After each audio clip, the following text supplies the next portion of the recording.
ಸ್ನೇಹಿತರೆ ಎಲ್ರಿಗೂ ನಮಸ್ಕಾರ. ನಾನು ಪ್ರವೀಣ್ ಎಸ್ ಕೋಲಾರದಿಂದ ವಿಜ್ಞಾನ ಮತ್ತು ಗಣಿತ ಸಂವಾಹಕ.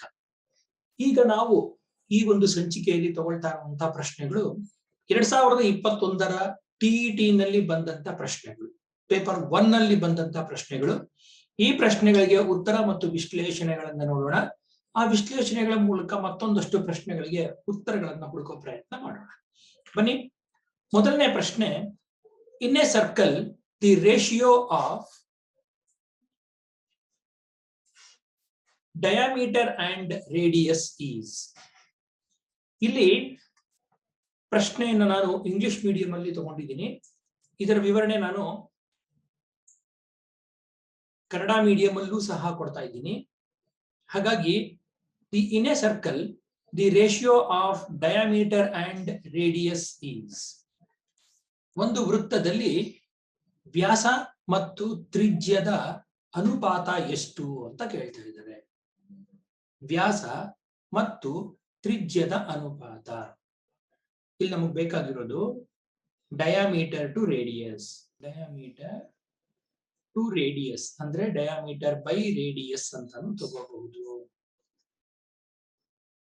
ಡಯಾಮೀಟರ್ ಅಂತಂದ್ರೆ ವ್ಯಾಸ, ರೇಡಿಯಸ್ ಅಂದ್ರೆ ತ್ರಿಜ್ಯ. ಏನಿದಕ್ಕೆ ಉತ್ತರ? ಉತ್ತರ ಚಾಯ್ಸ್ ನಲ್ಲಿ ಎ 2:1, ಬಿ 1:2, ಸಿ 1:3 ಮತ್ತು ಡಿ 3:2. 4 ಆಪ್ಷನ್ಸ್ ಚಾಯ್ಸ್ ಅಲ್ಲಿ ಕೊಟ್ಟಿದ್ದಾರೆ. ಇದರಲ್ಲಿ ಸರಿಯಾದ ಉತ್ತರ ಯಾವುದು ಅಂತ ನಾವು ಹುಡುಕಬೇಕಾಗಿದೆ. ಸ್ನೇಹಿತರೆ, ಇದರ ಸರಿಯಾದ ಉತ್ತರ 2:1. ಹೇಗ್ ಬಂತಿದ್ದು ನೋಡೋಣ ಬನ್ನಿ. ಒಂದು ವೃತ್ತವನ್ನ ನಾವು ಪರಿಗಣಿಸಿದಾಗ, ವೃತ್ತ ಇದು ವೃತ್ತ ಕೇಂದ್ರ ಓ ಅಂತ ಕರೆಯೋಣ. ವೃತ್ತ ಕೇಂದ್ರದಿಂದ ಪರಿಧಿಯವರೆಗೆ ಇರೋಂತ, ವೃತ್ತ ಕೇಂದ್ರದಿಂದ ಪರಿಧಿಯವರೆಗೆ ಬರುವಂತಹ ಲೈನ್ ನ ನಾವೇನಂತ ಕರಿತೀವಿ? ಆರ್ ತ್ರಿಜ್ಯ ಅಂತ ಕರಿತೀವಿ. OA. ಹಾಗೆ ವೃತ್ತ ಕೇಂದ್ರದಿಂದ ಮತ್ತೊಂದು ಪರಿಧಿಗೆ ಹೊರಡಿರುವಂತದ್ದು OB. ಇದು ಸಹ ಆರ್. ಈಗ ನಮ್ಮ ಪ್ರಶ್ನೆ ಏನಪ್ಪಾ ಅಂದ್ರೆ, ಇದರಲ್ಲಿ ಡಯಾಮೀಟರ್ ಟು ರೇಡಿಯಸ್. ಡಯಾಮೀಟರ್ ಅಂದ್ರೆ ಯಾವುದು? AB. ರೇಡಿಯಸ್ ಅಂದ್ರೆ ಯಾವುದು? OB. ಡಯಾಮೀಟರ್ AB ಅನ್ನೋದನ್ನ ನಾನು 2R ಅಂತ ಬರೀಬಹುದು.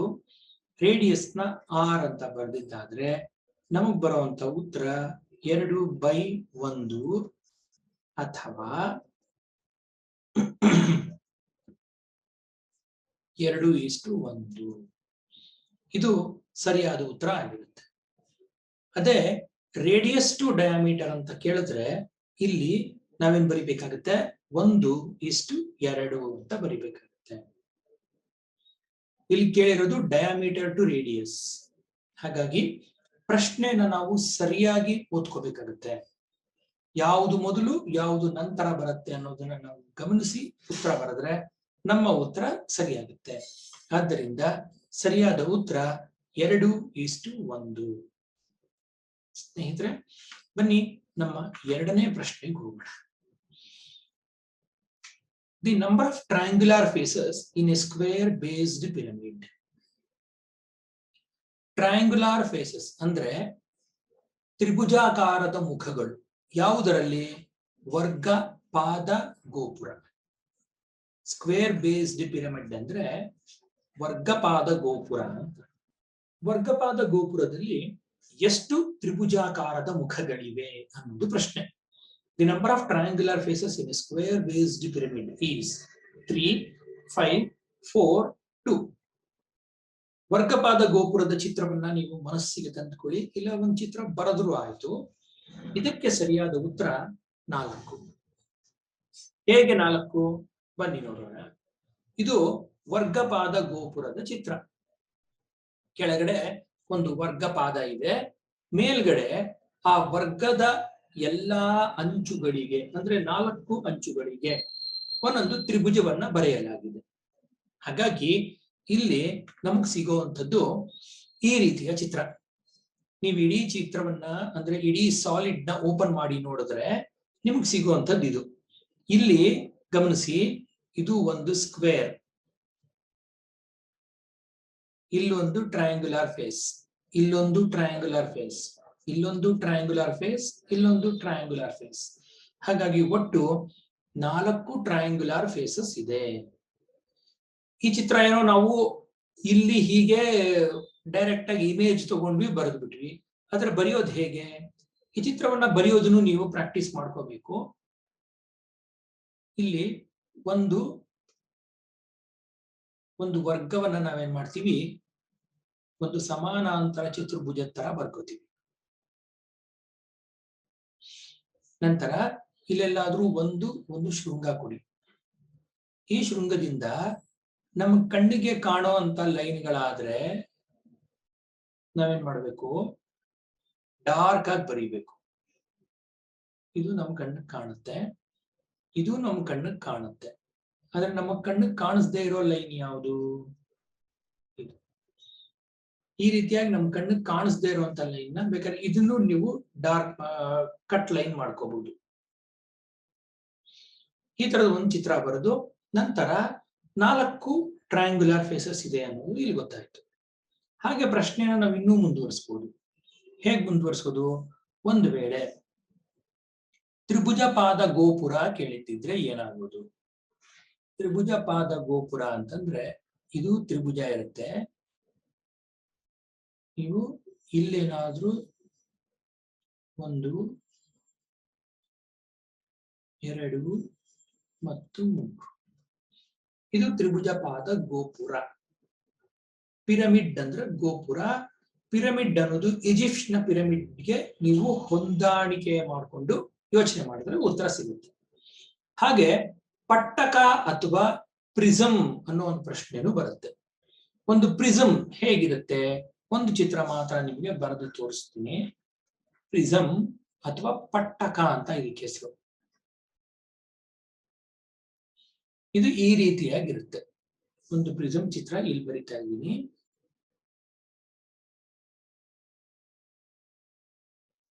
ಇದನ್ನು ಬರೆಯುವಾಗ ಒಂದು ಇವೆರಡು ಸೇರುವಂಥದ್ದು, ಇವೆರಡು ಸೇರುವಂಥದ್ದು ಮತ್ತು ಇವೆರಡು ಸೇರುವಂಥದ್ದು. ಇದು ತ್ರಿಭುಜ ಪಾದ ಪಟ್ಟಕ ಅಥವಾ ಪ್ರಿಸಮ್. ಹಾಗಾಗಿ ಪ್ರಿಸಮ್ ಅಂದ್ರೆ ಏನು, ಪಿರಮಿಡ್ ಅಂದ್ರೆ ಏನು, ಈ ಪರಿಕಲ್ಪನೆ ನಿಮ್ಗೆ ಇರ್ಲಿ. ಪಟ್ಟಕ ಅಥವಾ ನಮ್ಮ ಪ್ರಶ್ನೆಗೆ ಬರೋಣ. ಗೋಪುರ ಅಂತ ಬಂದಾಗ ತ್ರಿಭುಜ ಪಾದ ಗೋಪುರವನ್ನ ಮಾಡಬಹುದು. Triangle based pyramid, square based pyramid, ಹಾಗೆ pentagonal based pyramid, hexagonal based pyramid, octagonal based pyramid. ಈ ತರ 3, 4, 5, 6, 8 ಈ ತರ ಒಂದೊಂದು ಪಾಲಿಗನ್ನ ಒಂದೊಂದು ಕಡೆ ಇಟ್ಕೊಂಡು ಮಾಡುವಂತ ಪಿರಮಿಡ್ಗಳಿರುತ್ತೆ. ಒಂದು ಅರ್ಥ ಮಾಡ್ಕೋಬೇಕಾಗಿರೋದು ಏನಪ್ಪಾ ಅಂದ್ರೆ, ಪಿರಮಿಡ್ಗೆ ಒಂದು ಬೇಸ್ ಮಾತ್ರ ಬೇರೆ ಇರುತ್ತೆ, ಸುತ್ತ ಲ್ಯಾಟ್ರಲ್ ಆಗಿರೋದೆಲ್ಲವೂ ಟ್ರಯಾಂಗ್ಯುಲರ್ ಫೇಸಸ್. ಅದು ಜ್ಞಾಪಕ ಇಟ್ಕೋಬೇಕು. ಸ್ನೇಹಿತರೆ ಬನ್ನಿ ಮುಂದಿನ ಪ್ರಶ್ನೆಗೆ ಹೋಗೋಣ.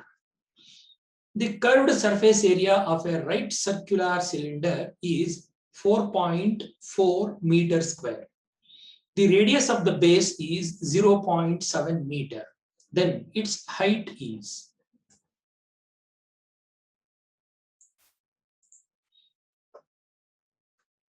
The curved surface area of a right circular cylinder is 4.4 meter square.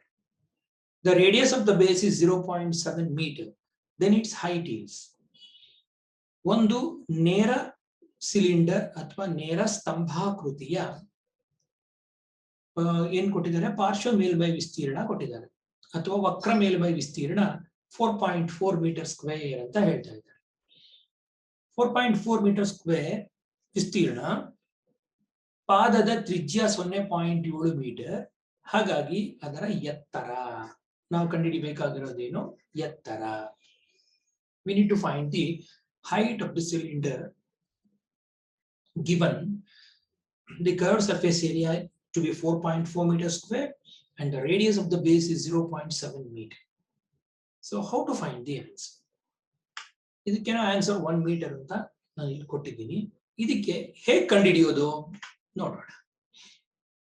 ಇಲ್ಲಿ ಒಂದು ವರ್ಗಪ ಆ ಒಂದು ಸಿಲಿಂಡರ್ನ ಚಿತ್ರವನ್ನ ನಾವು ಬರೆಯೋಣ.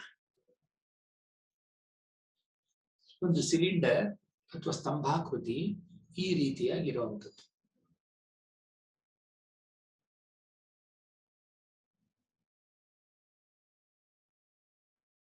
ಇದು ಇದರ ಎತ್ತರ ಮತ್ತು ಇದು ಇದರ ತ್ರಿಜ್ಯ. ಎತ್ತರವನ್ನ ನಾವು ಹೆಚ್ಚು ಅಂತಾನೆ ಇಟ್ಕೊಳ್ಳೋಣ, ಯಾಕೆ ನಾವು ಇನ್ನೂ ಹೆಚ್ಚು ಕಂಡುಹಿಡಿಬೇಕಾಗಿದೆ. ರೇಡಿಯಸ್ ಕೊಟ್ಟಿದ್ದಾರೆ. ರೇಡಿಯಸ್ ಎಷ್ಟಿದೆ? 0.7 ಮೀಟರ್. ಮತ್ತು ಕರ್ವ್ಡ್ ಸರ್ಫೇಸ್ ಏರಿಯಾ ಅಥವಾ CSA ಎಷ್ಟು ಕೊಟ್ಟಿದ್ದಾರೆ? 4.4 ಮೀಟರ್ ಸ್ಕ್ವೇರ್ ಕೊಟ್ಟಿದ್ದಾರೆ. ಈಗ ನಾವೇನು ಕಂಡುಹಿಡಿಬೇಕು? ಹೆಚ್ ಕಂಡುಹಿಡಿಬೇಕು. H is equal to question mark. ಈ ರೀತಿಯಾಗಿ ನಾವು ಹೊಂದಿಸ್ಕೋಬೇಕು. ಈಗ CSA ಗೆ ಹೊಂದಿಕೊಂಡಂತೆ ಫಾರ್ಮುಲಾ ಏನಿದೆ? CSA ಯಾವುದ್ರದ್ದು? ಸಿಲಿಂಡರ್. ಏನಿದೆ ಫಾರ್ಮುಲಾ? 2πr/h. CSA ಎಷ್ಟು ಕೊಟ್ಟಿದ್ದಾರೆ? 4.4 ಕೊಟ್ಟಿದ್ದಾರೆ. ಅದನ್ನ ಆದೇಶ ಮಾಡೋಣ. 2 ಇಂಟು ಪೈ ಅಂದ್ರೆ ಎಷ್ಟು? 22/7 ಇಂಟು r ಎಷ್ಟು? 0.7. h ಎಷ್ಟು ಕಂಡುಹಿಡಿಯಬೇಕಿದೆ. ಇಲ್ಲಿ ಒಂದು ನಾವು ಸೆಪರೇಷನ್ ಮಾಡ್ಕೊಳ್ಳೋಣ. ಇಲ್ಲಿ 4.4 is equal to 2 into 22/7 into 0.7 ನಾನು 7/10 ಅಂತ ಬರ್ಕೋತೀನಿ. ಪ್ರಾಕ್ಟಿಕಲ್ ಪರ್ಪಸ್ಗೆ ನನ್ನ ಕ್ಯಾಲ್ಕುಲೇಷನ್ಗೆ ಈಸಿ ಆಗುತ್ತೆ ಅಂತ ಅಷ್ಟೇ. ಈಗ 7 ಮತ್ತೆ 7 1 ಟೈಮ್ ಕ್ಯಾನ್ಸಲ್ ಮಾಡ್ಕೋಬಹುದು. ಇಲ್ಲಿ ನೀವು ಇದನ್ನೇನಾದ್ರೂ 4.4/1 ಅಂತ ತಗೊಂಡ್ರೆ ಓರೆ ಗುಣಾಕಾರ ಮಾಡಿದ್ರೆ ನೋಡಿ 4.4 into 10 is equal to 44 into h. ಅಥವಾ 4.4 ಇಂಟು 10 ಏನಾಯ್ತು? 44 is equal to 44 into h. ನಮಗ್ ಬೇಕಾಗಿರೋದು h. ಸಬ್ಜೆಕ್ಟ್ ಚೇಂಜ್ ಮಾಡೋಣ. h is equal to 44/44. ಎಷ್ಟಾಯ್ತು? 1 ಮೀಟರ್.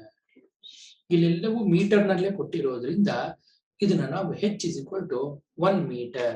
ಉತ್ತರ ನಮ್ಗೆ ಈಗಾಗಲೇ ಕೊಟ್ಟಿದೀವಿ. h is equal to 1 metre. ಸ್ನೇಹಿತರೆ, ಈ ಫಾರ್ಮುಲಾವನ್ನ ಈ ರೀತಿಯಾಗಿ ಜ್ಞಾಪಕ ಇಟ್ಕೊಂಡು ನಾವು ನಮ್ಮ ಕೆಲಸವನ್ನ ಮುಂದುವರಿಸಬೇಕಾಗುತ್ತೆ. ಬನ್ನಿ ಮುಂದಿನ ಪ್ರಶ್ನೆಗೆ ಹೋಗೋಣ. ಮುಂದಿನ ಪ್ರಶ್ನೆಯಲ್ಲಿ ಏನಿದೆ?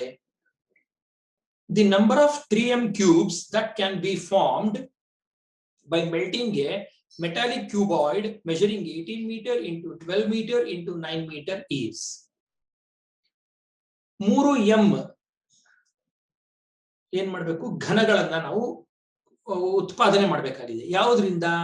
ಒಂದು ಆಯತ ಘನ. ಅದರ ಆಯಾಮಗಳೇನಿದೆ? 18 metre into 12 metre into 9 metre ಆಯಾಮವಿರುವ ಒಂದು ಆಯತ ಘನದಿಂದ 3 ಮೀಟರ್ ಅಂಚುಳ್ಳಂತಹ ಎಷ್ಟು ಘನಗಳನ್ನ ನಾವು ತಯಾರಿ ಮಾಡಬಹುದು ಅಂತ ಪ್ರಶ್ನೆ. ಈ ಪ್ರಶ್ನೆ ಯಾವುದಕ್ಕೆ ಸಂಬಂಧಿಸಿದ್ದು? Conversion of one solid into another. ಅಂದ್ರೆ ಒಂದು ಘನವನ್ನ ಇನ್ನೊಂದು ಘನ ಅಥವಾ ಇನ್ನೊಂದು ಮತ್ತಷ್ಟು ಘನಗಳಾಗಿ ಪರಿವರ್ತಿಸುವಂತಹ ಸಮಸ್ಯೆ ಇದಾಗಿದೆ. ಇಲ್ಲಿ ಈ ಕೆಲಸವನ್ನ ಮಾಡೋದು ಹೇಗೆ ನೋಡೋಣ ಬನ್ನಿ. ಇದಕ್ಕೆ ಸರಿಯಾದ ಉತ್ತರ 72. 72 ಹೇಗ್ ಬರುತ್ತೆ ನೋಡೋಣ. ಮೊದಲು ಇಲ್ಲಿ ಕೊಟ್ಟಿರುವಂತಹ ದೊಡ್ಡ ಆಯತ ಘನದ ಚಿತ್ರವನ್ನ ಬರ್ಕೊಳ್ಳೋಣ. ದೊಡ್ಡ ಆಯತ ಘನ ಈ ರೀತಿಯಾಗಿರುವಂಥದ್ದು.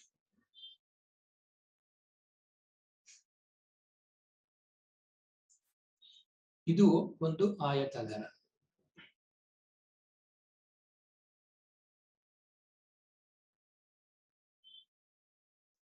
ಇದರ ಆಯಾಮಗಳು ನಮಗೆ ಗೊತ್ತಿದೆ. ಏನದು? 9. ಇದರ ಆಯಾಮಗಳು 18, 12, 9.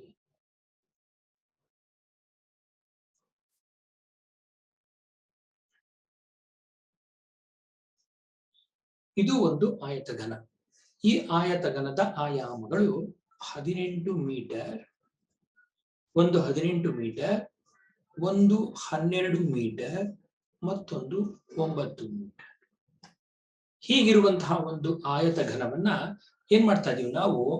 ಪರಿವರ್ತನೆ ಮಾಡ್ತಾ ಇದ್ದೀವಿ.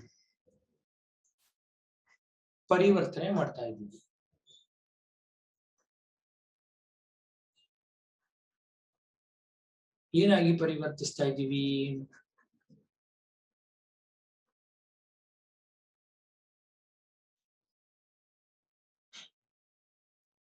ಸಣ್ಣ ಸಣ್ಣ ಘನಗಳಾಗಿ ಪರಿವರ್ತಿಸ್ತಾ ಇದ್ದೀವಿ. ಈ ಸಣ್ಣ ಘನಗಳು ಹೇಗಿವೆ?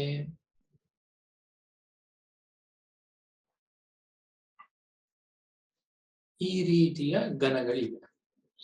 ಈ ರೀತಿಯ ಘನಗಳನ್ನ ನಾವು ಒಟ್ಟು ಎನ್ ಅಂತ ಕರೆಯೋಣ. ಗೊತ್ತಿಲ್ಲ ನಮ್ಗೆ ಎಷ್ಟು ಬರುತ್ತೆ ಅಂತ ನಾವು ಇವಾಗ ಕಂಡುಹಿಡಿಬೇಕಾಗಿದೆ. ಅಂದ್ರೆ ಈ ಎಲ್ಲವನ್ನ ಕರಗಿಸಿದ ಮೇಲೆ ಬರುವಂತಹ ಘನಫಲ ಅಥವಾ ವಾಲ್ಯೂಮ್,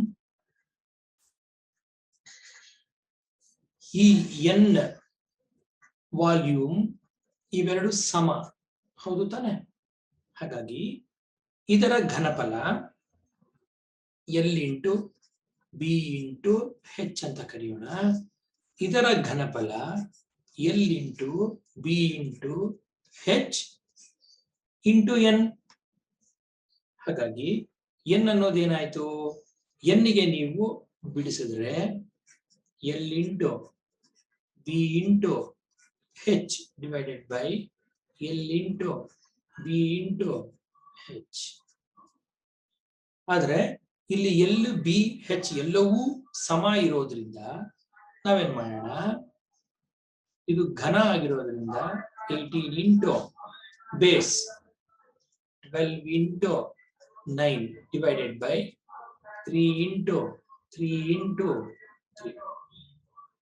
ಸ್ವಲ್ಪ ಕ್ಯಾಲ್ಕುಲೇಷನ್ ಮಾಡಿದಾಗ 3 1 3 6 6 ಇಂಟು 3 1 3 4 ಇಂಟು 4 3 1 3 3 6 4 24 24 3 72. ಹಾಗಾಗಿ ನಾವು 72 ಸಣ್ಣ ಘನಗಳನ್ನಾಗಿ ಈ ಒಂದು ದೊಡ್ಡ ಆಯತದಿಂದ ಮಾಡಬಹುದು. ಸ್ನೇಹಿತರೆ, ನಮ್ಗೆ ಕ್ಯಾಲ್ಕುಲೇಷನ್ ಅಲ್ಲಿ ತೊಂದರೆ ಆಗುತ್ತೆ. ಹಾಗಾಗಿ ಕ್ಯಾಲ್ಕುಲೇಷನ್ ನಾವು ಕರೆಕ್ಟ್ ಆಗಿ ಮಾಡಬೇಕಾಗುತ್ತೆ.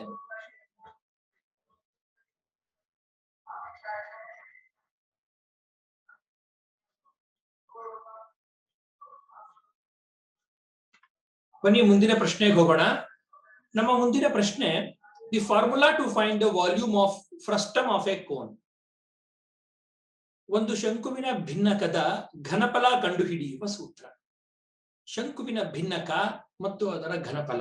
ಶಂಕುವಿನ ಭಿನ್ನಕ ಅಂದ್ರೆ ಏನು ಅದನ್ನ ನಾವು ಮೊದಲು ತಿಳ್ಕೋಬೇಕಾಗತ್ತೆ.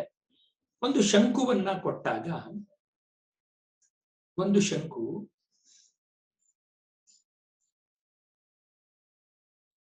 ಇದು ಅಷ್ಟೇ ರೈಟ್ ಕೋನ್ ಅಥವಾ ನೇರ ಶಂಕು. ನೇರ ಶಂಕು ಅಂದ್ರೆ ಏನರ್ಥ?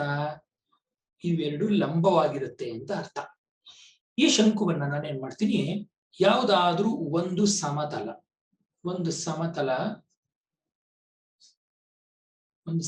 ತಗೊಂಡು ಈ ಪಾದಕ್ಕೆ ಏನಾಗಿ ಸಮಾನಾಂತರವಾಗಿ ಕಟ್ ಮಾಡ್ತೀನಿ ಅಂತ ಅನ್ಕೊಳ್ಳಿ. ಇಲ್ಲಿ ಕಟ್ ಮಾಡ್ತಾ ಇದ್ದೀನಿ.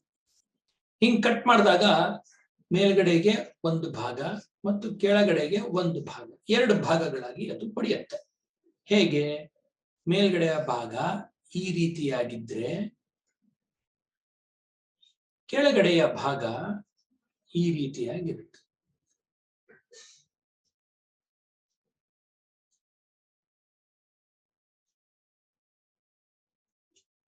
ಇದನ್ನ ನಾವು ಶಂಕು ಅಥವಾ ಕೋನ್ ಅಂತ ಕರೆದ್ರೆ, ಇದನ್ನ ಫ್ರಸ್ಟಮ್ ಆಫ್ ಕೋನ್ ಅಂತ ಕರಿತೀವಿ. ಇದರ ಘನಫಲ ಕಂಡುಹಿಡಿಯುವಂತ ಸೂತ್ರ ಬೇಕಾಗಿರೋದು. ಇದರ ಸೂತ್ರ V is equal to 1/3 R1² plus R2² plus R1 R2. ಅಂದ್ರೆ ಇಲ್ಲಿನ ಚಿತ್ರದಲ್ಲಿ ನಾವು ಗಮನಿಸಬೇಕಾಗಿರುವಂತಹ ಅಂಶಗಳು ಕೆಲವಿವೆ.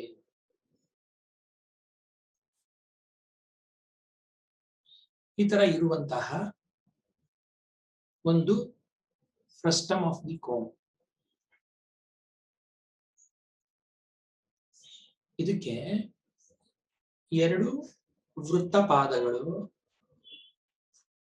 ಈ ವೃತ್ತಪಾದಗಳಲ್ಲಿ ಮೊದಲ ವೃತ್ತಪಾದದ ತ್ರಿಜ್ಯ R1, ಎರಡನೇ ವೃತ್ತಪಾದದ ತ್ರಿಜ್ಯ R2 ಮತ್ತು ಇದು H ಮತ್ತು ಇದು ಓರೆ ಎತ್ತರ L ಆದಾಗ R1 R2 ಅಂದ್ರೆ ಏನು, H ಅಂದ್ರೆ ಏನು ಅನ್ನೋದನ್ನ ನಾವಿಲ್ಲಿ ವಿವರವಾಗಿ ನಿಮಗೆ ಕೊಟ್ಟಿದ್ದೀವಿ. ಹಾಗಾಗಿ ಇದರ ಸೂತ್ರ V is equal to 1/3 R1² plus R2² plus R1 R2. Confuse ಮಾಡ್ಲಿ ಅಂತಾನೆ ಇಲ್ಲಿ ಒಂದು ಎಕ್ಸ್ಟ್ರಾ 2 ನ ಸೇರಿಸಿರುವಂತದ್ದು, ಇಲ್ಲಿ ಹೆಚ್ಚಿನ ಬಿಟ್ಟಿರುವಂತದ್ದು. ಇದು πr²H ಬೇರೆ ಸೂತ್ರದ್ದು. ಯಾವುದ್ರ ಸೂತ್ರ ಇದು? πr²H ಅನ್ನೋದು ಯಾವುದರ ವಾಲ್ಯೂಮ್ ನ ಸೂತ್ರ ಅಲ್ಲ, ನಿಮ್ಮ ಕನ್ಫ್ಯೂಷನ್ಗೆ ಅಂತ ಕೊಟ್ಟಿರುವಂತದ್ದು. ಸ್ನೇಹಿತರೆ, ಬನ್ನಿ ಮುಂದಿನ ಪ್ರಶ್ನೆಗೆ ಹೋಗೋಣ. ಮುಂದಿನ ಪ್ರಶ್ನೆ ಏನ್ ಹೇಳ್ತಾ ಇದೆ ಇಲ್ಲಿ? 2 numbers are in the ratio 2:3. Their LCM is 48. The sum of the numbers is. ಎರಡು ಸಂಖ್ಯೆಗಳು 2:3 ಅನುಪಾತದಲ್ಲಿದೆ. ಅವುಗಳ ಲಸಅ 48. ಹಾಗಾದ್ರೆ ಆ ಎರಡು ಸಂಖ್ಯೆಗಳ ಮೊತ್ತ ಎಷ್ಟು ಅಂತ ನಾವು ಕಂಡುಹಿಡಿಬೇಕಾಗಿದೆ. ಇಲ್ಲಿ ಲಸಅ ಕೊಟ್ಟಿದ್ದಾರೆ ಮತ್ತು ಎರಡು ಸಂಖ್ಯೆಗಳ ಅನುಪಾತ ಕೊಟ್ಟಿದ್ದಾರೆ. ಹಾಗಾದ್ರೆ ಸರಿಯಾದ ಉತ್ತರ ಏನು? 40. ಹೇಗ್ ಬಂತು ಈ ಉತ್ತರ ನೋಡೋಣ. ಎರಡು ಸಂಖ್ಯೆಗಳು 2:3 ಅನುಪಾತದಲ್ಲಿ ಇರುವಂತದ್ದು. ಹಾಗಾಗಿ ಆ ಸಂಖ್ಯೆಗಳನ್ನ ನಾವು 2 ಮತ್ತು 3 ಅಂತ ತಗೊಳ್ಳೋ ಹಾಗಿಲ್ಲ. ಏನ್ ಮಾಡೋಣ? Let the numbers B. Let the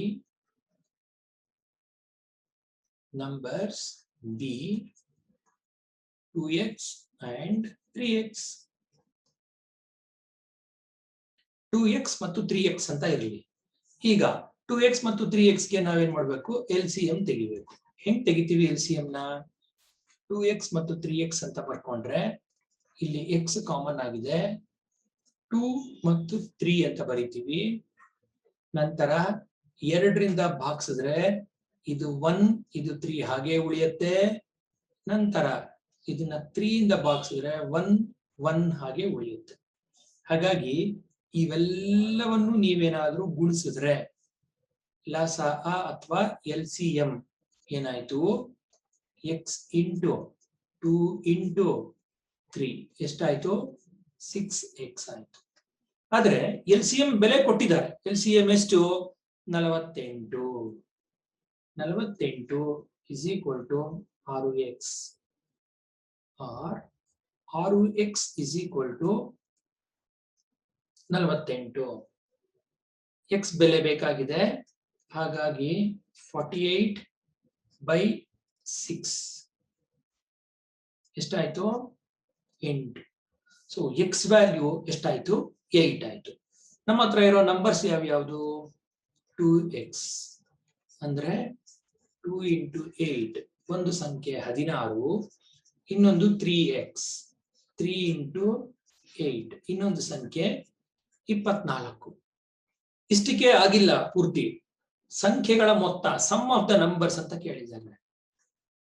some ಯಾವ್ಯಾವ್ದ್ರದ್ದು? 16 plus 24 totally 40. ಇದು ನಮ್ಮ ಉತ್ತರ. ಹಾಗಾಗಿ ಇಂಟರ್ಮೀಡಿಯೇಟ್ ರಿಸಲ್ಟ್ಸ್ ಬಂದಾಗ ಅದನ್ನ ನಾವು ನೆನ್ಪಿಟ್ಕೋಬೇಕು. ಒಂದು 6x ಅಂತ ಒಂದು ಬಂತಿಲ್ಲಿ, ಆಮೇಲೆ x is equal to 8 ಅಂತ ಬಂತು. ಇದನ್ನ ನಾವು ಇಲ್ಲಿ ಬಳಸ್ಕೊಂಡ ಮೇಲೆ ಮೊತ್ತ ನಮಗೆ 40 ಅಥವಾ 40 ಅಂತ ಬಂತು. ಸ್ನೇಹಿತರೆ, ಇದನ್ನ ನಾವು ಮೊದಲು ಏನ್ ಮಾಡಬೇಕು, ಕ್ವಾಂಟಿಟೇಟಿವ್ ಆಪ್ಟಿಟ್ಯೂಡ್ ಅಲ್ಲಿ ಫಸ್ಟ್ ನಾನು ಯಾವಾಗಲೂ ಹೇಳುವಂಥದ್ದು ಕರೆಕ್ಟ್ನೆಸ್. ಮೊದಲು ಕರೆಕ್ಟ್ನೆಸ್ ಅಥವಾ ಅಕ್ಯುರೇಸಿ ಬಂದ ಮೇಲೆ ನಾವು ಸ್ಪೀಡ್ಗೆ ಪ್ರಯತ್ನ ಮಾಡಬೇಕು.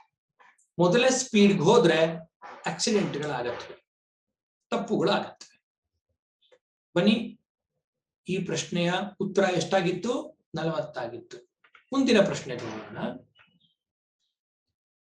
If the product of the prime factors is expressed as 120 is equal to 2 to the power of x into 3 to the power of y into 5 to the power of z, then y plus z is equal to, ಇಲ್ಲಿ y ಅನ್ನೋದು z ಅನ್ನೋದು ಏನಾಗಿದೆ? Powers ಆಗಿದೆ. ಅವುಗಳ ಮೊತ್ತನ ನಾವು ಕಂಡುಹಿಡ್ಕೋಬೇಕು. ಸರಿಯಾದ ಉತ್ತರ 2. ಹೇಗ್ ಬಂತು 2? ನೋಡೋಣ ಬನ್ನಿ.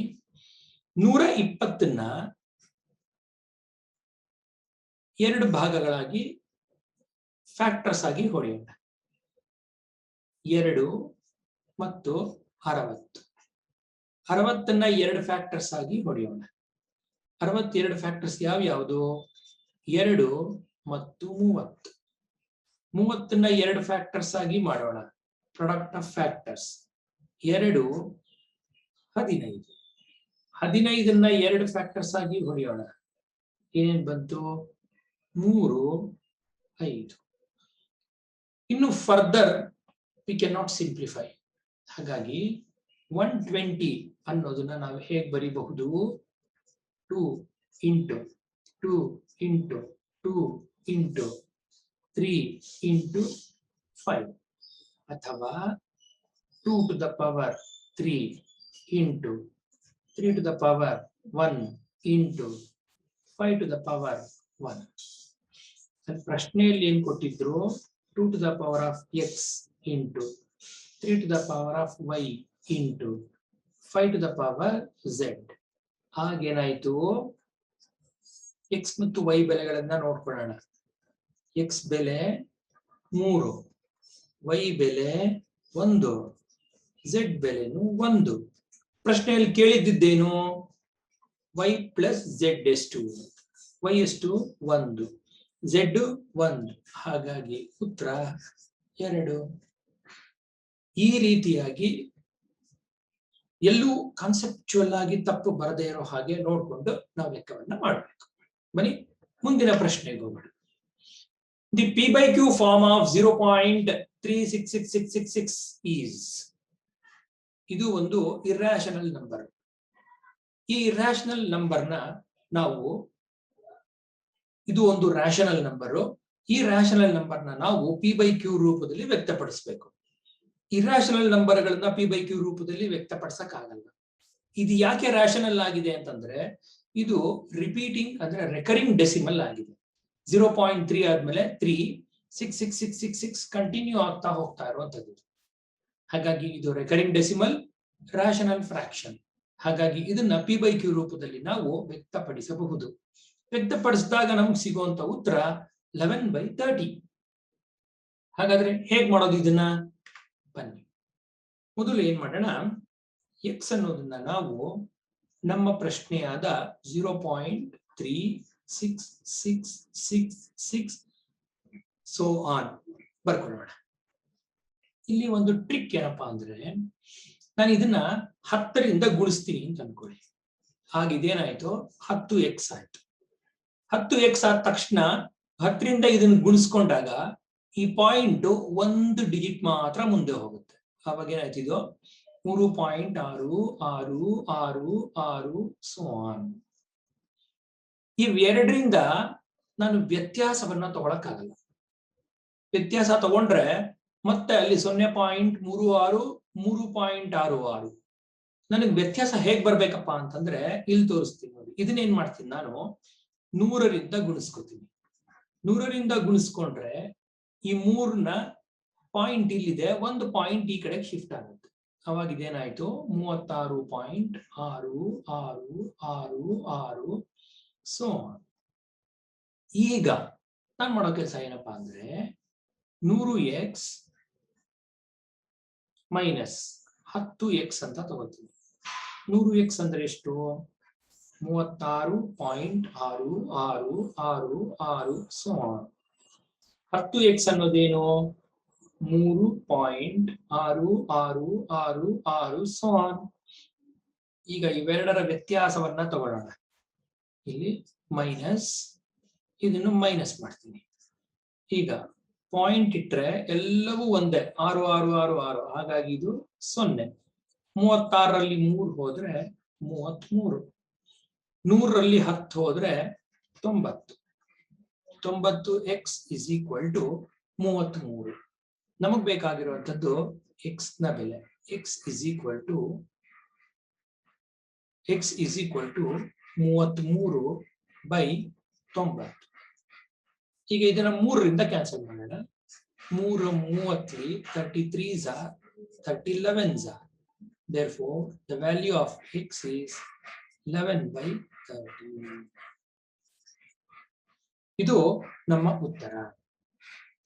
ಈ ರೀತಿಯಾಗಿ ನಾವು ಇಲ್ಲಿ ಸಂದರ್ಭವನ್ನ ನೋಡಿಕೊಂಡು x ಇಂದ 10x ನ ಮತ್ತು 10x ನ 100x ತಗೋಬೇಕಾ, ಅಥವಾ 100x ಇಂದ ಮತ್ತೊಂದು ಮುಂದಿನ ಹಂತ 1000x ತಗೋಬೇಕಾ ಅಂತ ನಿರ್ಧಾರ ಮಾಡಬೇಕು.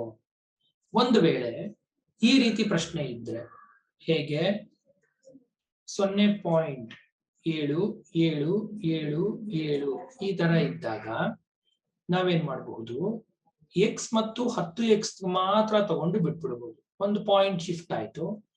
7.7777 ಇವೆರಡೇ ಸಾಕುವಾಗ ನಾವು 100ಕ್ಕೆ ಹೋಗುವಂತ ಅವಶ್ಯಕತೆ ಇಲ್ಲ. ಹಾಗಾಗಿ ನಾವು ಪ್ರಶ್ನೆಯನ್ನ ಸರಿಯಾಗಿ ನೋಡ್ಕೊಂಡು ಯಾವ ರೀತಿಯ ಕರೆಕ್ಷನ್ಸ್ ನಾವು ಮಾಡ್ಕೋಬಹುದು ಅನ್ನೋದನ್ನ ನೋಡ್ಕೊಂಡು ಮುಂದುವರಿಯೋದು. ಬನ್ನಿ ಸ್ನೇಹಿತರೆ, ಮುಂದಿನ ಪ್ರಶ್ನೆಗೆ ಹೋಗೋಣ. ಈ ಪ್ರಶ್ನೆಯಲ್ಲಿ given 2√3 + 3√2 divided by 2√3 - 3√2 is equal to a + b√6.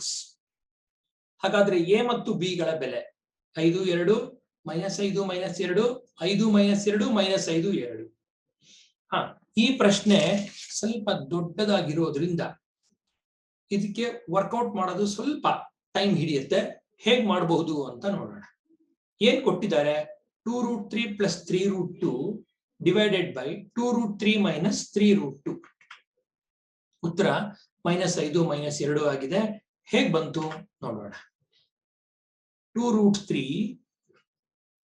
+ 3√2 divided by 2√3 - 3√2 is equal to a + b√6. ಇದು ಪ್ರಶ್ನೆ ಕೊಟ್ಟಿರೋದು. ಈಗ ಇಲ್ಲಿ ಕೊಟ್ಟಿರುವಂತಹ ಈ ಒಂದು ಭಿನ್ನರಾಶಿಯನ್ನ ನಾನು ಏನ್ ಮಾಡ್ತೀನಿ, ರಾಷನಲೈಸಿಂಗ್ ದಿ ಡಿನಾಮಿನೇಟರ್ ಮಾಡ್ತೀನಿ. ಅಂದ್ರೆ ಛೇದವನ್ನ, ಇಲ್ಲಿರುವಂತಹ ಛೇದವನ್ನ, ಅದರಲ್ಲಿರುವಂತಹ ಕರಣಿಯನ್ನ ತೆಗೆದುಹಾಕ್ತೀನಿ. ಅಂದ್ರೆ I am going to remove the rational factor from the denominator. I am going to rationalise the denominator. Irrational factor ತೆಗೆದು ರಾಷನಲೈಸ್ ಮಾಡ್ತೀನಿ. ರಾಷನಲೈಸ್ ಮಾಡಬೇಕು ಅಂದ್ರೆ 2√3 - 3√2 ನ RF ಅಂದ್ರೆ 2√3 - 3√2 ಇದರ ರಾಷನಲ್ ಫ್ಯಾಕ್ಟರ್ ಅಂದ್ರೆ ರಾಷನಲೈಸಿಂಗ್ ಫ್ಯಾಕ್ಟರ್ 2√3 + 3√2 ಆಗಿದೆ. ಹಾಗಾಗಿ ನಾವೇನ್ ಮಾಡಬೇಕು, ಈ ರಾಷನಲೈಸಿಂಗ್ ಫ್ಯಾಕ್ಟರ್ನ ಈ ಒಂದು ಫ್ರಾಕ್ಷನ್ ಏನಿದೆ ಅದರ ನ್ಯೂಮರೇಟರ್ ಡಿನಾಮಿನೇಟರ್ ಎರಡಕ್ಕೂ ಮಲ್ಟಿಪ್ಲೈ ಮಾಡಬೇಕು. ಹಾಗೆ ಮಾಡಿದಾಗ ಇದು ಇದೇ ಉತ್ತರ ಇರುತ್ತೆ, ಎಲ್ಲೂ ಬದಲಾಗಲ್ಲ. ಏನ್ ಮಾಡ್ತೀನಿ ನಾನು, 2√3 + 3√2 divided by 2√3 - 3√2. ಇದಕ್ಕೆ ನಾನು ಮಾಡುವಂತದ್ದೇನು, ರಾಷನಲೈಸಿಂಗ್ ಫ್ಯಾಕ್ಟರ್ 2√3 - 3√2 ಕೆಳಗಡೆನು ಅಂದ್ರೆ ಛೇದದಲ್ಲೂ ಇದನ್ನೇ ಗುಣಿಸ್ತೀನಿ. ಈ ಎರಡೂ ಒಂದೇ ಆಗಿರ್ಬೇಕು. ಇವೆರಡು ಕ್ಯಾನ್ಸಲ್ ಆಗಿ ಈ ಲೆಕ್ಕ ಹಾಗೆ ಉಳಿಯುತ್ತೆ ಅಂತ ಪ್ರತೀತಿ. ಹಾಗ ಅಂಶವನ್ನ ಗುಣಿಸಿದ್ರೆ ನಮ್ಗೆ ಏನ್ ಸಿಗತ್ತೆ, a + b a + b ಅಂದ್ರೆ ಏನಾಯ್ತು, a + b² + 3√2² ಕೆಳಗಡೆ ಅಂದ್ರೆ ಛೇದದಲ್ಲಿ ಏನ್ ಸಿಕ್ತು, a - b × a + b a minus b into a plus b, a square minus b square form ಇದೆ. ಹಾಗಾಗಿ ಇದನ್ನ ನಾನು ಬರೀತೀನಿ 2√3 whole square minus 3√2 whole square ಆಗಿ ಬರೀತೀನಿ.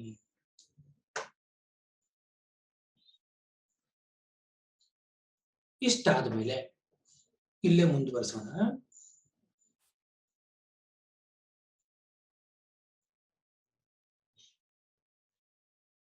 is equal to ಬರೆದು 2√3 ಹೋಲ್ ಸ್ಕ್ವೇರ್ ಅಂದ್ರೆ ಮೊದಲು a ಹೋಲ್ ಸ್ಕ್ವೇರ್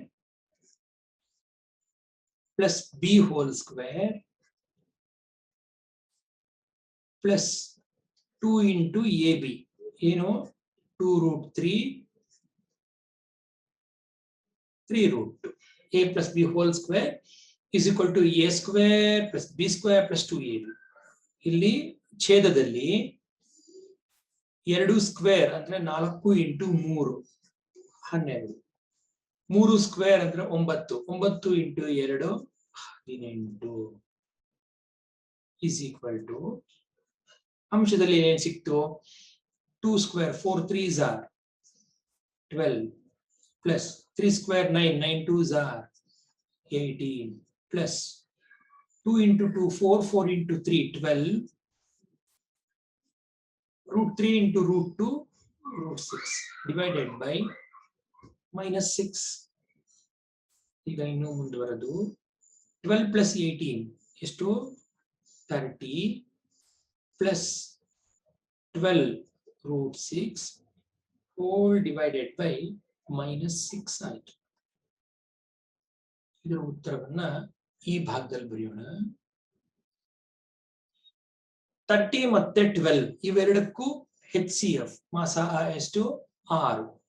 ನಾನೇನ್ ಮಾಡ್ತೀನಿ ಈ 6 ಅನ್ನ ಇಲ್ಲಿ ಬ್ರಾಕೆಟ್ ತೆಗೆದ್ರೆ 30 ಅಂದ್ರೆ 6 5ಲಿ 30 ಹಾಗೆ 2ಲಿ 6 2ಲಿ 12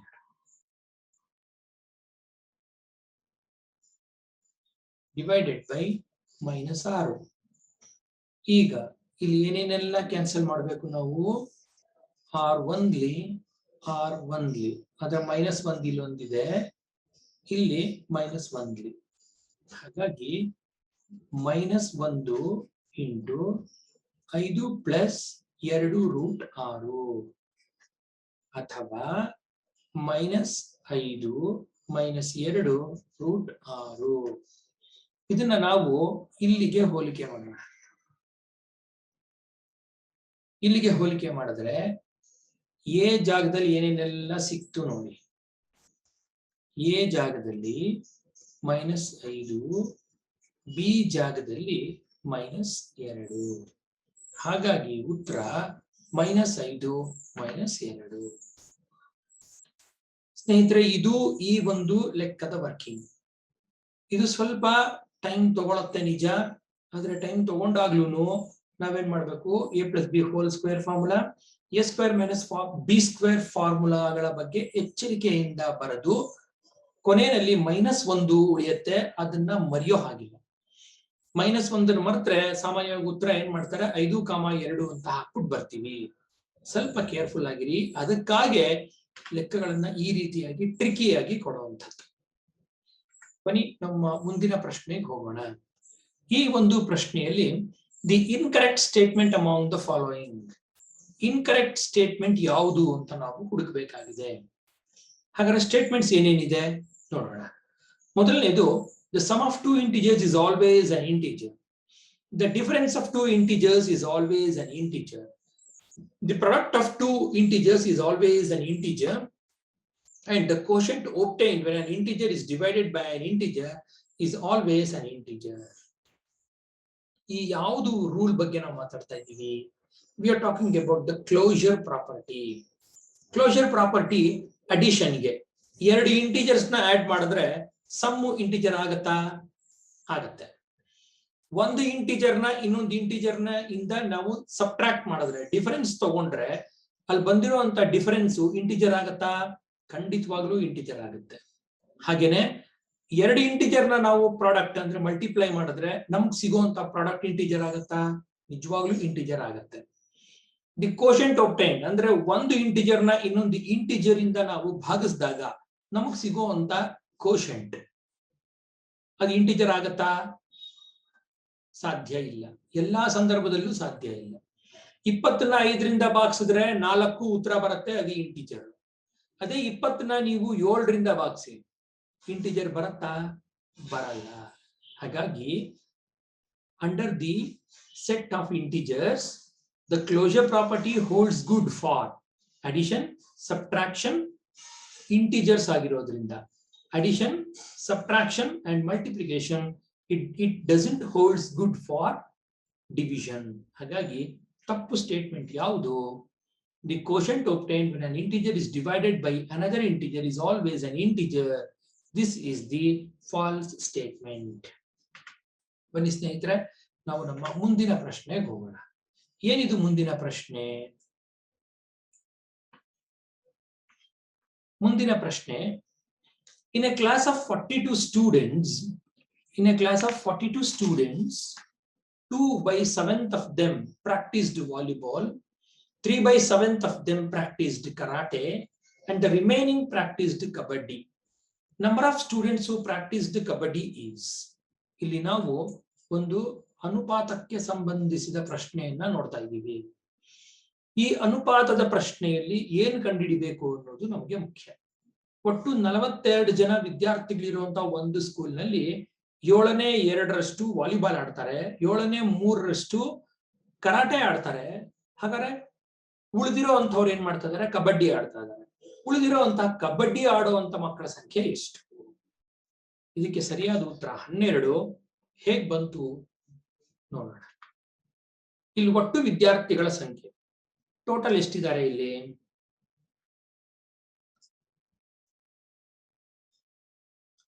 total 72. Total number of students 72. Volleyball ಎಷ್ಟು ಜನ ಆಡ್ತಾರೆ?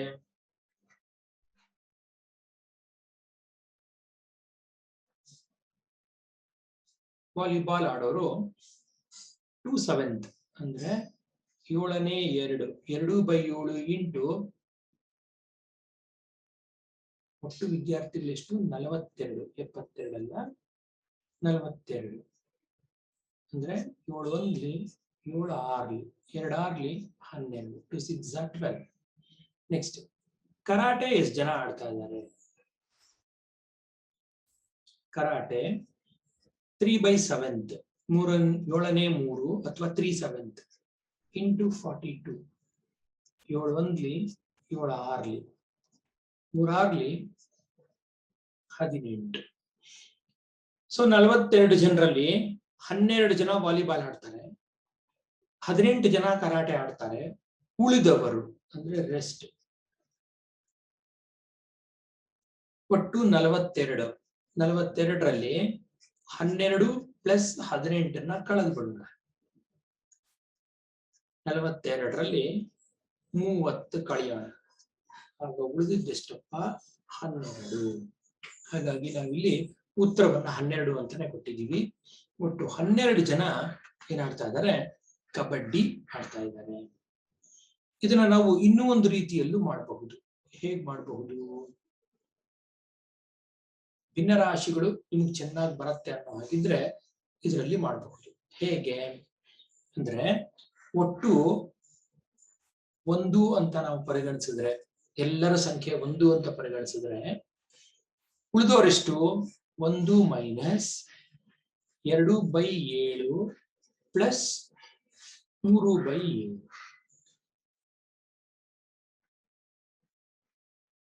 ಎಷ್ಟಾಗತ್ತೆ ಇದು?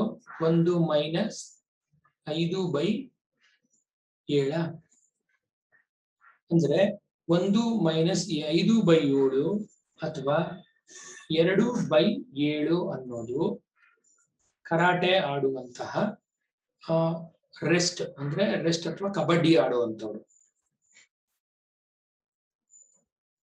ಅಂದ್ರೆ 2/7 ಇಂಟು 42 ಅಂದ್ರೆ 7 1 7 2 12. ಭಿನ್ನರಾಶಿಗಳು ನಮಗೆ ಚೆನ್ನಾಗಿ ಬಂತು. ಫ್ರಾಕ್ಷನ್ಸ್ ಅಲ್ಲಿ ನಾವು ತುಂಬಾ ಫ್ಯಾಬ್ಯುಲಸ್ ಆಗಿದ್ದೀವಿ ಅನ್ನೋ ಹಾಗಿದ್ರೆ ಈ ಒಂದು ಲೆಕ್ಕವನ್ನ ನೀವು ಈ ರೀತಿಯಾಗಿ ಸಹ ಮಾಡಬಹುದು. ರೆಸ್ಟ್ ಅಥವಾ ಇದು ಇಲ್ಲಿ ಎಷ್ಟು ಜನ, ಇದು ಕಬಡ್ಡಿ ಆಡುವಂತಹ ಜನ.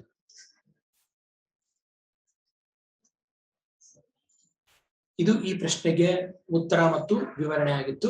ಬನ್ನಿ ಮುಂದಿನ ಪ್ರಶ್ನೆಗೆ ಹೋಗೋಣ. A fraction except 0 is multiplied by its inverse. The product is equal to. ಒಂದು ಭಿನ್ನರಾಶಿಯನ್ನ ಅದರ ವೃತ್ಕ್ರಮದೊಂದಿಗೆ ಗುಣಿಸಲಾಗಿದೆ. ಇಲ್ಲಿ ವೃತ್ಕ್ರಮ ಅನ್ನೋದು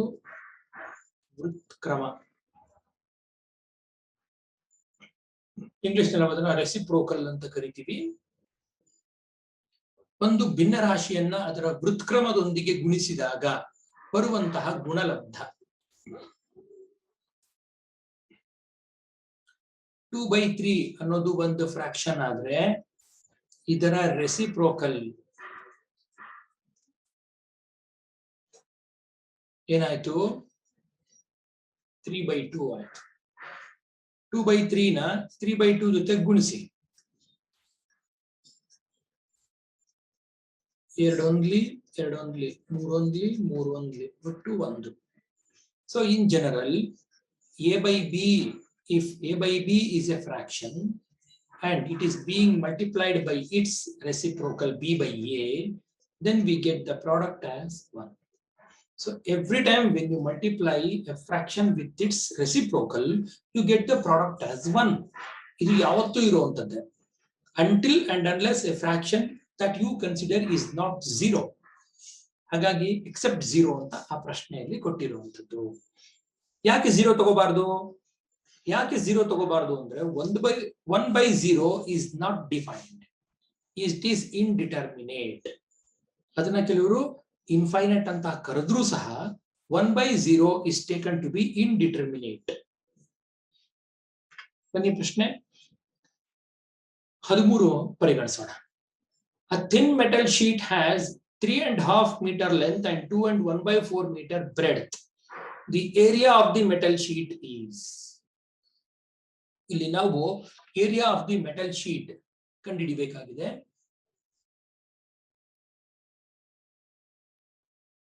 A thin metal sheet has 3 1/2 meter length and 2 1/2 ಇರಬೇಕಿತ್ತು. ಇದು 2 ಮಾಡ್ಕೊಳ್ಳೋಣ.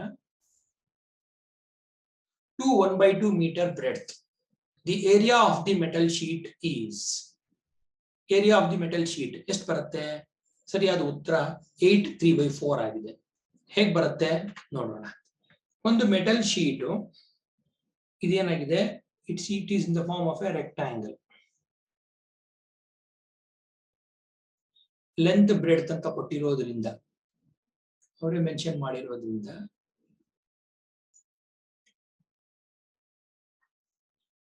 ABCD ಅಂತ ಕರೆಯೋಣ.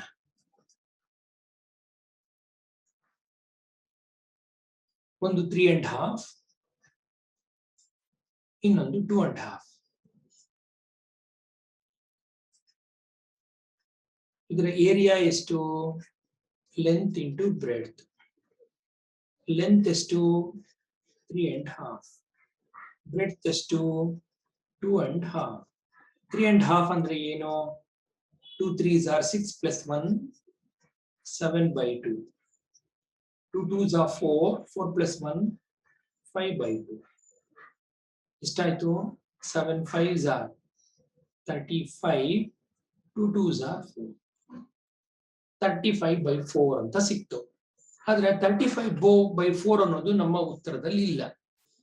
ಏನ್ ಮಾಡ್ಬೇಕು ಅವಾಗ ನಾವು? 35 ನ 4 ಇಂದ ಡಿವೈಡ್ ಮಾಡ್ಕೋಬೇಕು. 35 ನ 4 ಇಂದ ಡಿವೈಡ್ ಮಾಡಿದ್ರೆ 4 8s are 32. ರಿಮೈಂಡರ್ ಎಷ್ಟು? 3. ಈ 3 ನ ಇಲ್ಲಿ ಹಾಕೋಣ, 4 ನ ಇಲ್ಲಿ ಹಾಕೋಣ.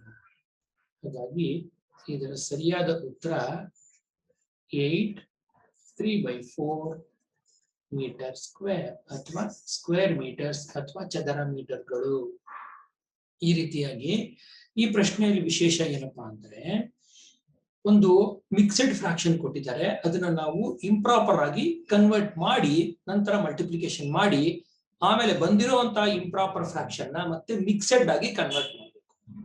ಸೊ ಇಲ್ಲಿ ಕೇಳ್ತಾ ಇರುವಂತಹ ಒಂದು ಡಿಮ್ಯಾಂಡ್ ಮಾಡ್ತಾರಂತ ಒಂದು ಸ್ಕಿಲ್ ಏನಪ್ಪಾ ಅಂದ್ರೆ, ಒಬ್ಬ ಟೀಚರ್ಗೆ ಅಥವಾ ಯಾರೇ ಪ್ರತಿಸ್ಪರ್ಧಿ ಯಾರ ಸ್ಪರ್ಧಾರ್ಥಿ ಆಗಿದ್ದಾನೆ ಅವ್ರಿಗೆ ಇಂಪ್ರಾಪರ್ ಇಂದ ಮಿಕ್ಸೆಡ್ ಮತ್ತೆ ಮಿಕ್ಸೆಡ್ ಇಂದ ಇಂಪ್ರಾಪರ್ ಗೆ ಫ್ರಾಕ್ಷನ್ ನ ಕನ್ವರ್ಟ್ ಮಾಡಕ್ಕೆ ಬರಬೇಕು. ಸ್ನೇಹಿತರೆ ಬನ್ನಿ ಮುಂದಿನ ಪ್ರಶ್ನೆಗೆ ಹೋಗೋಣ.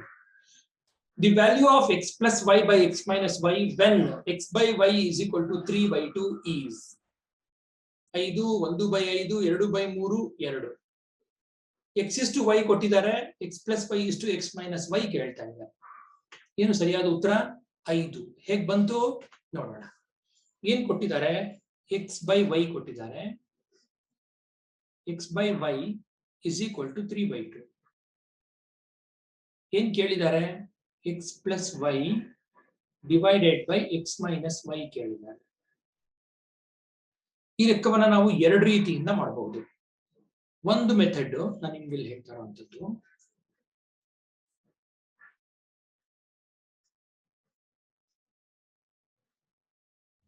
ಮೊದಲ ಒಂದು ವಿಧಾನದಲ್ಲಿ ನಾನೇನ್ ಮಾಡ್ತೀನಿ, x by x plus y ನ y ಇಂದ ಭಾಗಿಸ್ಕೊತೀನಿ, ಹಾಗೆ x ಮೈನಸ್ y ನು ಸಹ y ನಿಂದ ಭಾಗಿಸ್ಕೊತೀನಿ. ಹಾಗೆ ಭಾಗಿಸಿದಾಗ ನಮ್ಗೇನು ಉತ್ತರ ಸಿಗತ್ತೆ? x by y minus y by y. ಇಲ್ಲಿ x by y ಇದು ಪ್ಲಸ್ ಇದು minus minus y by y. ಇಲ್ಲಿ ಉತ್ತರ ಏನ್ ಸಿಗುತ್ತೆ ನಮಗೆ? ಮೊದಲನೇದು x by y ಪ್ಲಸ್ 1 ಛೇದದಲ್ಲಿ ಡಿನಾಮಿನೇಟರ್ ಅಲ್ಲಿ x by y minus 1. x by y ಬೆಲೆ ಗೊತ್ತು ನಮ್ಗೆ, ಅದು 3/2. 3/2 ಪ್ಲಸ್ 1 ಡಿವೈಡೆಡ್ ಬೈ 3/2 ಮೈನಸ್ 1. ನಂತರ ಸಿಂಪ್ಲಿಫಿಕೇಶನ್ ಮಾಡಿದಾಗ ಅಂಶದಲ್ಲಿರುವಂತ ಭಿನ್ನರಾಶಿ ಮತ್ತು 1 ಇದನ್ನ ತಗೊಂಡಾಗ 3 plus 2 divided by 2, 3 minus 2 divided by 2. ನಮ್ಗೆ ಇಲ್ಲಿ ಉತ್ತರ ಏನ್ ಸಿಗುತ್ತೆ? 5/2 divided by 1/2. ಫೈನಲ್ ಆಗಿ 5/2 ಇಂಟು ಇಲ್ಲಿ 1/2 ನಾವು ಗುಣಾಕಾರಕ್ಕೆ ತಗೊಂಡಾಗ ಅದು ಏನಾಗುತ್ತೆ? ವೃತ್ಕ್ರಮ ಅಥವಾ ರೆಸಿಪ್ರೋಕಲ್ ಆಗುತ್ತೆ. 2 1s are ಕ್ಯಾನ್ಸಲ್ ಆಯ್ತು, ಮತ್ತು ಉಳಿದಿದ್ದು 5. ಇದು ಒಂದು ರೀತಿ ಆದ್ರೆ, ಎರಡನೇ ಮೆಥಡ್ ಸ್ವಲ್ಪ ದೊಡ್ಡದು ಅಂತ ಅನ್ಸಿದ್ರು ಈ ರೀತಿಯಲ್ಲೂ ಮಾಡಬಹುದು. ಅಂದ್ರೆ x by y is equal to 3/2, which implies x is equal to 3y/2. ಅಂದ್ರೆ x ಜಾಗದಲ್ಲಿ 3y/2 ಹಾಕೊಳ್ಳೋದು, y ನ ಹಾಗೆ ಉಳಿಸುವಂಥದ್ದು. ಹೀಗೂ ಮಾಡಬಹುದು. ಅಥವಾ ಇನ್ನೂ ಒಂದು ಮೆಥಡ್ ಇದೆ, ಮೆಥಡ್ 3. ಇಲ್ಲೇನ್ ಮಾಡಬಹುದು ಅಂತಂದ್ರೆ, ನಮಗ್ ಬೇಕಾಗಿರೋದು x by y is equal to 3/2 ಇದ್ದಾಗ ನೀವು y ಗೆ ಸಾಲ್ವ್ ಮಾಡ್ಕೋಬಹುದು. y is equal to 2x/3 ಅಂತ ಮಾಡ್ಕೋಬಹುದು. ಅಂದ್ರೆ y ಜಾಗದಲ್ಲಿ 2x ಹಾಕೋದು, x ನ ಹಾಗೆ ಉಳಿಸೋದು. ನೀವು ಯಾವುದೇ ಮೆಥಡ್ ಅಲ್ಲಿ ಮಾಡಿದ್ರೂ ಸಹ ಉತ್ತರ ಮಾತ್ರ 5 ಆಗಿರುತ್ತೆ. ಇದು ತುಂಬಾ ಸಿಂಪಲ್ ಆಗಿರುವಂತದ್ದು ಮೆಥಡ್ 1. ಮೆಥಡ್ 2, ಮೆಥಡ್ 3 ನಿಮ್ಗೆ ಅನುಕೂಲ ಅಂತ ಅನ್ಸಿದ್ರೆ ನೀವು ಅದನ್ನ ಫಾಲೋ ಮಾಡಬಹುದು. ಬನ್ನಿ ನಮ್ಮ ಮುಂದಿನ ಪ್ರಶ್ನೆಗೆ ಹೋಗೋಣ. ನಮ್ಮ ಮುಂದಿನ ಪ್ರಶ್ನೆ ಮತ್ತು ಈ ಒಂದು ಸೆಷನ್ ನ ಕೊನೆಯ ಪ್ರಶ್ನೆ, 15ನೇ ಪ್ರಶ್ನೆ. The cost of a pen is 8.5 rupees and the cost of a pencil is 5.5. The total cost of the dozen pen and half dozen pencil. ಒಂದು ಡಜನ್ ಪೆನ್ನು ಮತ್ತು half dozen pencil total price ನಾವು ಕಂಡುಹಿಡಿಬೇಕಾಗಿದೆ. ಇದಕ್ಕೆ ಉತ್ತರ 135. ಏನ್ ಹೇಳ್ತಾರೆ, ಹೆಂಗ್ ಕಂಡುಹಿಡಿಯೋದು ನೋಡೋಣ. ಒಂದು ಪೆನ್ನಿನ ಬೆಲೆ 8.5 ಮತ್ತು ಪೆನ್ಸಿಲ್ನ ಬೆಲೆ 5.5.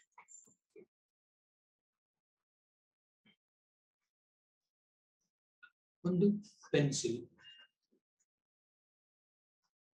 5.5. ನಮಗ್ ಬೇಕಾಗಿರೋದು ಡಜನ್ ಪೆನ್ಸಿಲ್, ಡಜನ್ ಪೆನ್ ಅಂದ್ರೆ 12 ಪೆನ್ನುಗಳು. 12 ಪೆನ್ಸ್ ಟೋಟಲ್ ಕಾಸ್ಟ್ ಎಷ್ಟಾಗತ್ತೆ? 12 8s are 96 ಪ್ಲಸ್ 6 102. ಆಮೇಲೆ ಹಾಫ್ ಡಜನ್ ಪೆನ್ಸಿಲ್ ಅಂದ್ರೆ 6 ಇಂಟು 5.5 30 ಪ್ಲಸ್ 3 33. ಸೊ ನಮಗ್ ಬೇಕಾಗಿರುವಂತದ್ದು ಟೋಟಲ್ ಪ್ರೈಸ್.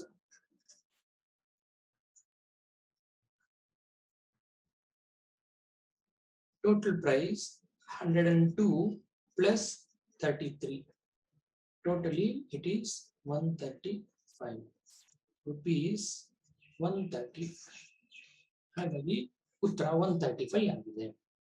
ಸ್ನೇಹಿತರೆ, ಇವತ್ತು ನಾವು ಚರ್ಚೆಗೆ ತಗೊಂಡಂತ ಈ 15 ಪ್ರಶ್ನೆಗಳು, ಮುಂದಿನ ಒಂದು ಸಂಚಿಕೆಯಲ್ಲಿ ನಾವು ಇನ್ನೂ ಒಂದಷ್ಟು 15 ಪ್ರಶ್ನೆಗಳನ್ನ ತಗೊಂಡು ಸಾಲ್ವ್ ಮಾಡೋಣ. Thank you very much.